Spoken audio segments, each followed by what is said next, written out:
Bienvenidos a Radio Estrategia. En el capítulo de hoy vamos a hablar de números militares y en concreto de números militares de equipos de guerra. Todos sabéis, en la reciente cumbre de la OTAN, en la cual nos han enseñado el sitio que ocupamos ahora mismo en Europa y en el mundo, pues se ha dicho que se va a subir el presupuesto de defensa al 5% de forma paulatina hasta el 2035. Esto y lo del primo en Alcalá o el tío en Alcalá, como más os guste, es exactamente lo mismo. De todas formas, sí es cierto que está habiendo una conciencia de defensa en Europa cada vez más fuerte y en ese aspecto sí se van a aumentar los presupuestos. Si queréis que tiremos de lo firmado, pues lo firmado es que el presupuesto de defensa va a ser del 5%, del cual aproximadamente, según distintas fuentes, entre el 3 y el 3,5% va a ser para lo que es el presupuesto de defensa como tal, y el resto, un 1,5% o quizá un 1,9% para tareas de seguridad, de guerra, bueno, básicamente lo que es ciberdelincuencia, ciberterrorismo, ciberseguridad y demás, ¿de acuerdo? Es decir, un aspecto que, vamos a ser claros, no es cosa del ejército, eso es cosa en España de la Guardia Civil, ¿de acuerdo? Y esto es lo primero que tenemos que dejar muy claro. ¿Cómo que el presupuesto de defensa al 5% y ahora me vas a meter cosas que son propias de otros? Porque, oiga usted, el ejército no está para garantizar la seguridad del Banco Santander. Para eso está la Guardia Civil. Al final, hay cosas que se pueden solapar, pero tenemos que tenerlo muy claro. Y esto es básico entenderlo, ¿de acuerdo? Con lo cual, no es que vaya a ver el presupuesto de defensa al 5%. El presupuesto de defensa va a estar entre el 3,1 y el 3,5. Y el resto se va a dedicar, entre otras cosas, a ciberseguridad, inteligencia y otras funciones, ¿de acuerdo? Con lo cual, señores, ya tenemos que saber distinguir. La CIA no pertenece al ministerio, en este caso, a las Fuerzas Armadas de Estados Unidos, ni a la Secretaría de Defensa de Estados Unidos. El MI5 no pertenece al Ministerio de Defensa británico, el CNI no pertenece al Ministerio de Defensa de España, con lo cual, señores, le estamos metiendo a defensa un presupuesto que luego realmente quien lo va a utilizar básicamente va a ser el Ministerio de Interior, el de Seguridad Nacional o como quieras llamarle. Y esto es lo primero que debemos de tener muy claro. Bien, teniendo esto claro y teniendo claro que para defensa va entre el 3,1 y el 3,5, ¿qué significa realmente esto? Bueno, tal como venían siendo los presupuestos de defensa de diferentes países, lo cierto es que más o menos, dependiendo del país, te va a dar para duplicar o triplicar lo que tienes. Claro que algunos países como Polonia, por ejemplo, están bastante por encima de ese 3%. Pero la inmensa mayoría de los países estaban sobre el 2 y pico por ciento. Algunos por debajo del 2%, los países me digo más o menos serios. Y España, como siempre, haciendo el ridículo. Bien, señores. ¿Qué sucede con este punto? Bien, lo que sucede con este punto es lo siguiente. Cuando hablamos de que el presupuesto de defensa va a ir al 3,1 o al 3,5, en el caso de Francia, por ejemplo, o del Reino Unido, significa que va a crecer sobre un 70%. Es decir, que ni se va a duplicar. ¿Por qué? Porque estos países ya venían estando por encima del 2% como norma general. Con lo cual, llevar el presupuesto de defensa en Francia, por ejemplo, al 3,5%, lo que significa es que se van a mejorar las capacidades, pero no se va a duplicar nada. En otro punto, hay realidades como la de España. El presupuesto de defensa de España es del 1,2%. Llevarlo al 3,1% significa que vas a multiplicar el presupuesto de defensa aproximadamente por un 2,5%. Es decir, multiplicar, que vas a doblar lo que hay y además le vas a añadir la mitad de lo que ahora tienes. Así de simple, doblar lo que hay y añadir la mitad de lo que ahora tiene. Es muy sencillo de entender. Ejemplo práctico, si tienes 100.000 soldados, pues lo que vas a coger va a ser y tener 250.000 soldados. Si tienes como ahora mismo 300 carros de combate, pues lo que vas a tener va a ser 750 carros de combate. Y así con todo. Obviamente esto es una trampa. No todo se va a multiplicar por 2,5 con un presupuesto del 3,1. Si te vas al 3,5 directamente sí que ya estamos hablando de triplicar lo que hay. Pero habrá cosas que serán más interesantes, menos interesantes, que te vas a apostar por un lado o por otro. A mí me habéis escuchado siempre en este canal deciros lo mismo, que España es un país naval y que lo primero que tenemos que mirar es la Armada, lo segundo el Ejército del Aire y en último lugar el Ejército de Tierra. Y yo soy de tierra, pero oiga usted, una cosa es de lo que tú seas y otra cosa es el raciocinio, es el sentido común, es la capacidad de decir la verdad y de no ser un trastornado de la vida. Entonces, en este aspecto, lo primero que tenemos que mirar es la Armada. Nosotros sin Armada no somos nada, es así de simple. ¿Por qué creéis, por ejemplo, cuando todos estos antiespañoles, todos estos youtubers socialistas, todas estas webs digitales y demás critican la adquisición de un portaaviones? ¿Por qué os creéis que lo hacen? ¿Porque se aburren en esta vida? No. Simplemente lo hacen porque están ahí para lo que están. Y claro, hay una realidad que es innegable. Con un portaaviones tenemos una armada. Sin portaaviones no tenemos armada. Con un portaaviones España crece muchísimo. Sin portaaviones somos pues una marioneta que apuntará en la dirección que la mueva el viento. Con lo cual, señores, en ese aspecto, los números para toda Europa son los que son y dan de sí lo que dan de sí. Va a haber mejoras significativas, por ejemplo, en muchos países como Dinamarca, como Bélgica, como por ejemplo el caso de Holanda, otros países como pues estaba ahí la República Checa, por ejemplo, Portugal, nuestros vecinos, que si nosotros tenemos malas fuerzas armadas, de Portugal ya es la leche. Por ejemplo, para que os hagáis una idea, Lisboa está protegido por el Chaparral. Con eso ya lo digo todo. En pleno siglo XXI, Lisboa protegido con el Chaparral. Todas estas circunstancias son circunstancias que van a mejorar mucho. Y como os he dicho, estos países pues tenían un PIB destinado a defensa sobre un 1,5%, pivotando, uno más alto, otro más bajo, ¿de acuerdo? No me seáis rígidos, pivotando sobre un 1,5%. Estos países van a duplicar tranquilamente lo que tienen y en algunos casos incluso pueden estar cerca de triplicarlo como España. Con esta realidad presente, hay un punto que es innegable. Y este punto que es innegable va en función de las capacidades de cada país y de lo que cada país quiera hacer. A mí hay una cosa que ya he dicho que me ha preocupado mucho y es que la OTAN se encargue de decir lo que tiene que tener cada país, porque obviamente no son las mismas necesidades militares. Al final la OTAN puede tener o tiene dos enemigos. Por un lado Rusia y por otro lado puede que mire hacia China. Claro está, ¿son las mismas necesidades defensivas las que puede tener Polonia que España? No, señores. Nosotros, en una guerra, vamos a tener sobre todo una guerra aeronaval. Y si nos imponemos desde un punto de vista aeronaval, por muy mal que se le dé al ejército de tierra, va a conseguir sus objetivos.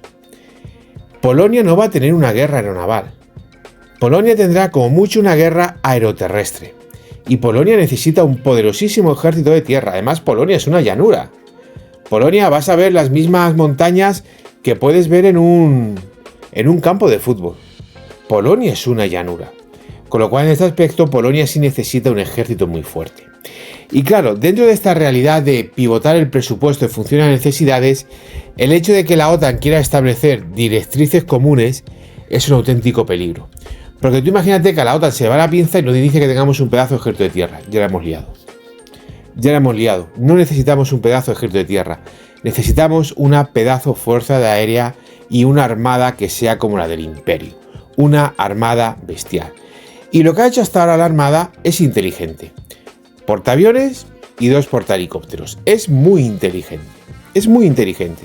Y además 2 portahelicópteros que si a la armada dejan hacer lo que quiere, van a ser 2 pequeños portaaviones. Porque, ya os he dicho un millón de veces, Juan Carlos I no es un portaaviones.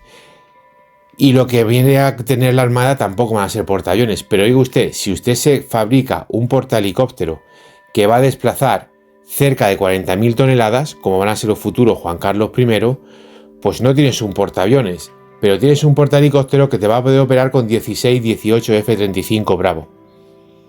Y eso lo vas a tener ahí. Y si además el portaaviones le hace diferente como es el Juan Carlos I ahora mismo, donde tienes el hangar principal para todo, tanto para los aviones como los vehículos y demás, y el resto de lo que carga por el dique inundable, pues claro, ahora si te haces 2 niveles, uno directamente para la aviación, tanto de ala fija como de la rotatoria, y el otro le haces para los vehículos, con el vehículo me refiero a infantería marina, ¿de acuerdo? tanques, con estos de infantería marina ahora ya ves tú. Blindados, artillería, camiones, lo que tengas. Pues entonces en ese aspecto ya sí que te vas a un nivel sumamente amplio y en ese aspecto ya sí que te estás otorgando unas capacidades militares muy importantes. Además, hay que tener presente que cuando estás utilizando la pista para el caza, no la utilizas para el helicóptero. Si tienes una pista que no creo que tenga más longitud, será más desplazamiento, pero bueno, si saca 5 o 6 metros, pues a lo mejor le estás dando 2 puntos de toma para el helicóptero, aparte de que pueda estar lanzando un avión de combate en ese momento, con lo cual ganas muchísimo en ese aspecto, ganas muchísimas capacidades operativas. Señores, los números son los que son. Fijaros la Armada, haceros una idea de lo que tenemos ahora mismo. Vamos a irnos cerquita, los últimos 15 años. En los últimos 15 años, la Armada ha sufrido 2 recortes salvajes. Primero el de Rajoy, perdiendo el portaaviones, y segundo el de este corrupto etarra, con la destrucción de la mitad de la flota, de más de la mitad de la flota, y quedar las F-80, 6 fragatas, en patrulleros de altura. Claro está, ¿cuál es el proyecto de Armada 2050? El proyecto de Armada 2050, que ha durado más o menos lo mismo que tarda en santiguarse un fraile, pues incluía 2 portahelicópteros, 7 F-110, 6 F-100 y 6 fragatas oceánicas del proyecto Eurocorbeta. Estábamos hablando de 18 buques de guerra, mínimo, con 2 portahelicópteros. Hacer la comparación con ahora, señores. Ahora tenemos 5 fragatas y un portahelicóptero, y la Armada quiere 18 buques de guerra y 2 portahelicópteros. Está duplicando y más allá lo que hay ahora mismo. Incluso, aunque dejásemos las F-80 operativas, o que contásemos como buque de guerra, estaríamos hablando que sigue duplicando todo. Pero claro, este era el proyecto Armada 2050 con unos planes de expansión, sin la realidad presupuestaria que ha impuesto la Unión Europea y la OTAN para la defensa de España. Con esta inversión en defensa, la Armada ya directamente se ha tirado a por algo que ellos venían estudiando, que es el tema de un portaaviones. Como veis, todo crece muchísimo, señores. En el ejército de tierra va a ser lo mismo. En el ejército de tierra, aunque su presupuesto no crezca tanto como el aire o como la Armada, va a haber que aumentar las capacidades. Por ejemplo, el ejército de tierra a mí me preocupa muchísimo. Muchísimo. Ya lo he comentado muchas veces, lo del ejército de tierra es muy difícil de entender. Tema ahora de la artillería. No sé muy bien, porque tampoco dan información, qué tienen pensado hacer. Si le escuchas a uno, le escuchas a otro y al final te vuelves loco. Pero lo que se va a hacer con la artillería, traer esos vehículos, esas piezas de artillería sobre ruedas, vale, lógico, entendible, operativo, no tengo nada que objetar. Nuevas piezas ATP muy necesarias. Tenemos piezas ATP de Vietnam, no es una forma de hablar, es una realidad. Las M109 vienen de Vietnam. Y luego, por otra parte, tenemos los SIAC, es decir, las piezas de 155 de Santa Bárbara.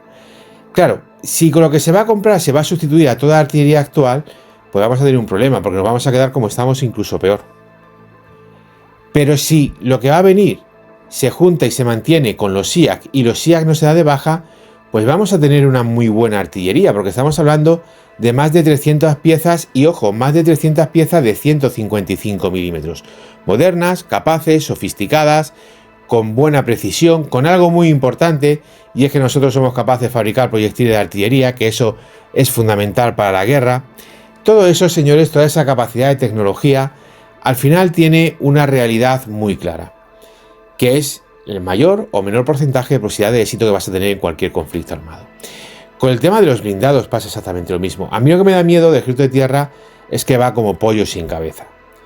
Y al final te está metiendo un montón de chasis, te está metiendo chasis para cada cosa, y esto es un peligro absoluto lo que está haciendo el ejército de tierra. Porque mirad de dónde venimos.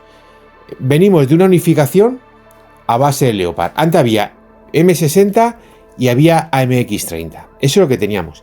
Incluso había algún M48 por ahí todavía dando vueltas por Vascongadas y demás. Que vaya tela lo que hicieron con la Brigada San Marcial. Señores, bueno, como todo. De ahí pasamos al proyecto Coraza 2000 y a unificarlo todo bajo los Leopard y bajo el Pizarro. Mientras que en ruedas teníamos los BMR, con la salvedad del Centauro para caballería. Y ahora resulta que esa unificación que estás haciendo la estás perdiendo con el Pizarro por un lado, con el BAC por el otro, con un nuevo vehículo para caballería 6x6, con el Dragón que al final tiene que sustituir a todos los vehículos de rueda y ya le estás diciendo que no va a sustituir a todo. Es decir, es un desastre. Pero aún así el ejército debe de aumentar sus capacidades, no de una forma diametral, pero debería aumentarla. Y no me voy yo tan a aumentarla en tema de vehículos blindados o en temas de carros de combate, porque al final es muy sencillo. Si tú entras en una guerra contra quien sea, simplemente te vas a Alcalá de Guadaira y te pones a fabricar pizarros como loco. Ya está, te pones a fabricar pizarros como loco y ya tienes los vehículos que necesites.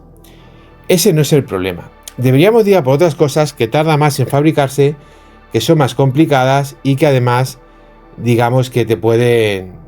no tienes tanta autonomía, como por ejemplo el tema de los helicópteros, que sí serían mucho más interesantes y que no estamos mal por la calidad, porque hombre, con el Tigre, el Chinook y el H90, ¿de qué te quieres quejar? No te puedes quejar de nada, pero sí que te puedes quejar y mucho de la cantidad. De hecho, este criminal régimen que tenemos pasó de 28 Tigre a 18, recortando el 25% de la flota. Señores, 24, perdón. Señores, otro aspecto muy importante, que es en el aire. Todos sabéis qué está haciendo el aire y todos sabéis qué está pasando con la Fuerza Aérea.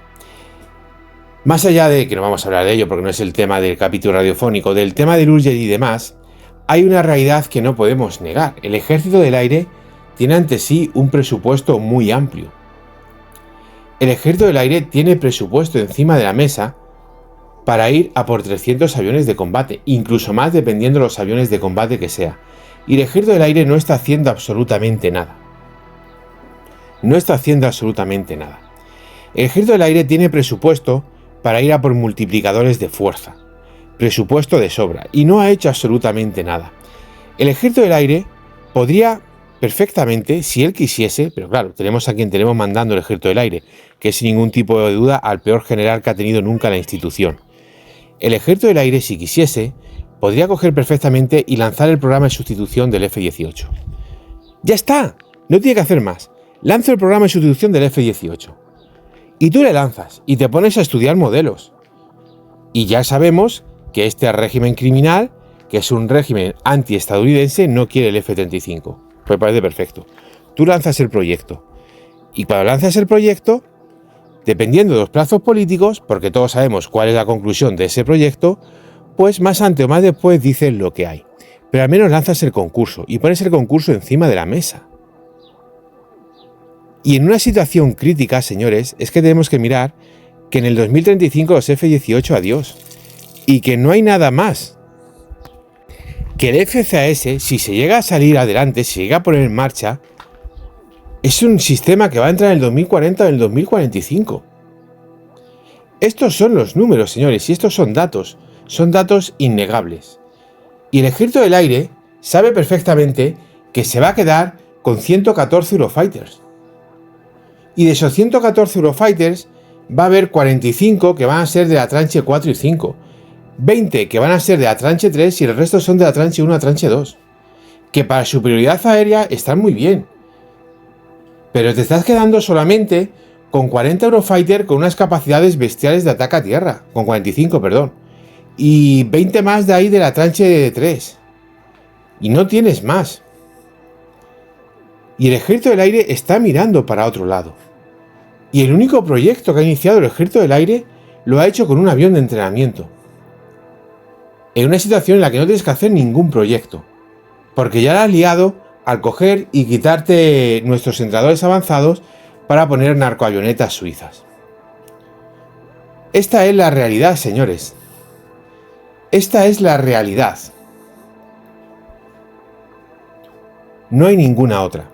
Los números son los que son, y lo que está haciendo el Ejército del Aire es extremadamente preocupante y negligente. Es extremadamente preocupante y negligente. Voy a ir directo al grano. Con una armada con un 3,1% para defensa, señores, un 3,1% para defensa El Producto Interior Bruto de España es sobre 1,4, 1,5 billones. Yo sé que alguno vaya a 1,7, 1,8, sí, igual que los datos del paro. Para vosotros la burra, como se dice en mi pueblo, pero en mi canal se dice la verdad, no que os haga a vosotros de las narices. El presupuesto del PIB de España está en 1,4, 1,5 ahora mismo. Un 3% de 1,4 son 14, 14, 28, 38, 42, unos 44.000 millones de euros. Destinando a defensa, en la parte de adquisición de armamento, un 20%, que es una cifra racional, incluso tirando para abajo, porque otros países ahora mismo están en el 34%, con eso digo todo. De 44 45.000 millones, el 20% son 9.000 millones. Sabéis que las compras militares, al contrario de lo que está pasando con algunos programas en Iberoamérica que no tienen ni pie ni cabeza, se financian a 20-30 años. Vamos a tirar a lo bajo, a 20 años. 9.000 millones a 20 años, esperad que yo soy de letra, a 10 años serían 90.000 millones, a 20 años 180.000 millones. Claro, si la cuenta de la vieja está clara. Con 180.000 millones, señores, simplemente tenéis que echar cuenta vosotros. Y ojo, os estoy diciendo para armas. El resto, munición, mantenimiento, maniobras, despliegue y demás, va en el resto del presupuesto, solo para armas, para equipamiento. 180.000 millones de dólares. Bueno, no, perdón, de euros, que en dólares serán 220, 230.000 millones. Y solo a 20 años, si te vas a 25 años ya tienes más, obviamente. Con 180.000 millones, a 7.000 millones el portaaviones te da para 2 portaaviones. Ojo que luego hay que embarcarle, ¿eh? Ya os he dicho que en algunos casos el ala aérea embarcada cuesta incluso más que el propio portaaviones. Ejemplo, el Cabo italiano. Señores, si yo ahora mismo me pongo a hacer un vídeo, hago un vídeo en Estrategia Televisión, el cual vamos a tener un segundo portaaviones, se montaría Marimorena, pero no estaría tan loco. No estaría tan loco, señores. Los números son los que son. Los números son los que son y dan de sí lo que dan de sí. Con 190.000 millones te da para tener 300 aviones de combate en el ejército y unos cuantos más también. Y te da para tener AWACS y para tener una flota completa de multiplicador de fuerza que junto con los AWACS tenga aviones ELINT, aviones ECM, aviones SIGINT, aviones de guerra electrónica y un montón más de funciones y de capacidades. Son los números. Son los números, si es que no hay otra. Son los números, señores. No hay más. Son los números. Con lo cual, tanto en Europa como en España en particular, con un aumento del presupuesto de defensa, todo esto no va a haber quien lo pueda negar. Pero a mí me va a pasar a Portugal. Portugal va a tener que tener una buena flota, veremos quién se lleva el beneficio de ella, y una buena fuerza aérea. Y su ejército de tierra probablemente mejore. Pero lo mismo le va a pasar a otros países como Holanda. Holanda, cuando termina la Guerra Fría, tenía, no sé si eran 18 o 20 fragatas, una cosa así. Ahora tiene 4 de la clase 7 provincias y 2 Karel Dorman. Karel Dorman, yo no sé cómo todavía puede estar navegando esos buques, pero bueno, en fin.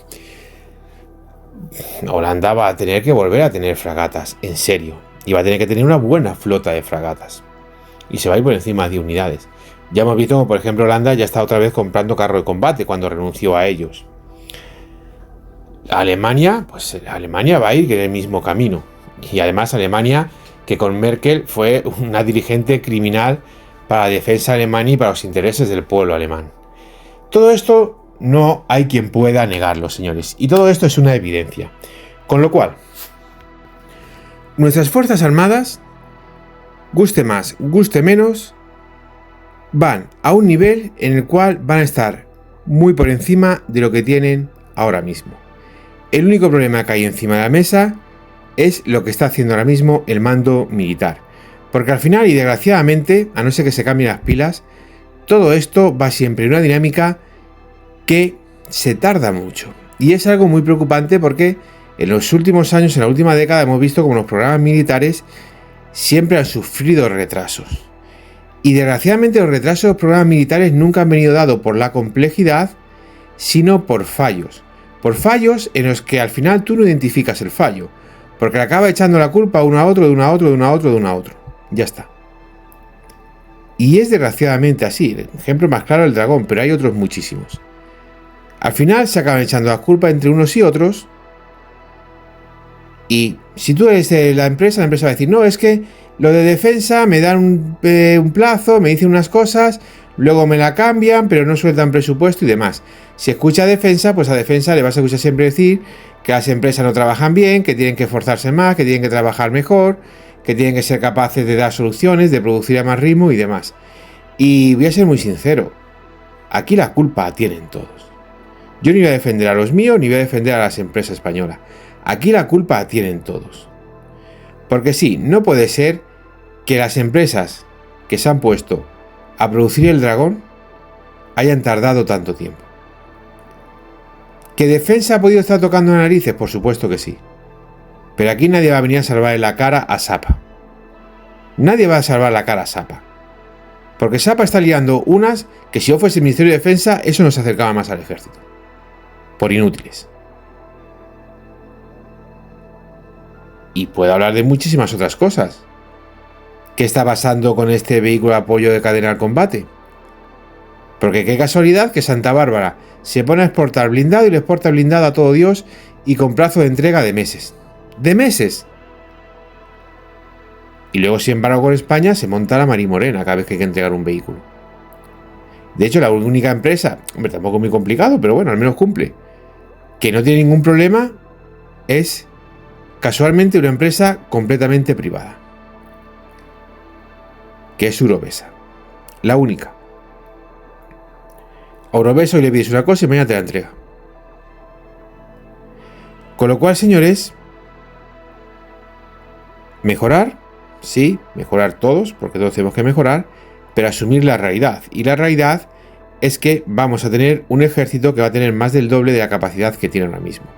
Luego está otra parte, que es la política, si vamos a saber o no vamos a saber aprovechar esa capacidad. Pero lo cierto es que tenemos que tener esa realidad encima de mesa.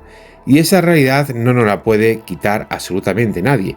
Y de hecho el único problema real que hay es la negligencia del mando militar, que en muchas facetas ni siquiera está aprovechando la oportunidad que hay ahora mismo. Es así de simple.